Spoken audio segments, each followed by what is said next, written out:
Hello everybody, నా పేరు CV Venkata. నేను శ్రీ చైతన్య టెక్నో స్కూల్లో 10th క్లాస్ కంప్లీట్ చేశాను. 10th క్లాస్ ఎస్ఎస్సి బోర్డ్ ఎగ్జామినేషన్స్లో నాకు 590 మార్క్స్ వచ్చాయి. ఇంత మంచి స్కోర్ రావడానికి నాకు సబ్జెక్ట్ నేర్చుకోవడం ఎంత బాగా హెల్ప్ అయిందో, హ్యాండ్ రైటింగ్ ఇంకా పేపర్ ప్రెజెంటేషన్ కూడా నాకు చాలా బాగా హెల్ప్ చేశాయి.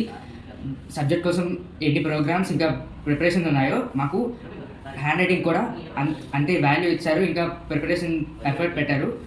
అండ్ మాకు ఈ ప్రిపరేషన్ ప్రోగ్రాంలో హ్యాండ్ రైటింగ్ కోసం మాకు క్యాలిగ్రఫీ ట్రైనర్స్ని పెట్టారు. మాకైతే హోజేశ్వరి మేడం వచ్చారు. ఈ హ్యాండ్ రైటింగ్ ప్రాక్టీస్ చేయించడం, strokes, paper presentation, speed improvement in writing and paper presentation ఇవన్నీ మాకు చాలా బాగా నేర్పించారు. చాలా టిప్స్ ఇచ్చారు, ఇంకా ప్రాక్టీస్ చేయించారు.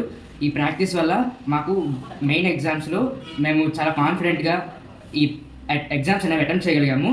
సో మాకు ఇంత మంచి మార్క్స్ వచ్చాయి. ఈ ప్రాక్టీస్ వల్ల మాకు నీట్ పేపర్ ప్రెజెంటేషన్ ఇంకా టైం బాగా సేవ్ అయింది. ఎంత బాగా చదివినా మీకు పేపర్ ప్రెజెంటేషన్ బాగాలేకపోతే కొంచెమైనా మార్క్స్ తగ్గుతాయి. సో మీరు పేపర్ ప్రెజెంటేషన్ బాగా ఇస్తే మిస్టేక్స్ అనేవి చిన్నవైతే వాళ్ళు పెద్దగా కన్సిడర్ తీసుకోరు. సో మీరు బాగా ప్రాక్టీస్ చేయండి. రోజుకి ఒక పేజ్ కానీ 2 పేజ్ కానీ లేకపోతే ఒక్క లైన్ అయినా కూడా మీరు శ్రద్ధ పెట్టి ప్రాక్టీస్ చేస్తే, ఇష్టంగా ప్రాక్టీస్ చేస్తే అది మీకు ఫ్యూచర్లో బాగా హెల్ప్ అవుతుంది. Not only for 10th and for studies, అది ఎప్పుడైనా ఎలాంటి సిచ్యువేషన్ అయినా మీకు రైటింగ్ ఇంకా కాంపిటీషన్స్ కావచ్చు, అలాంటివి ఏమైనా ఉన్నప్పుడు కూడా మీకు ఈ ప్రాక్టీస్ చేయడం వల్ల మీకు ఇంకా స్పీడ్ పెరుగుతుంది.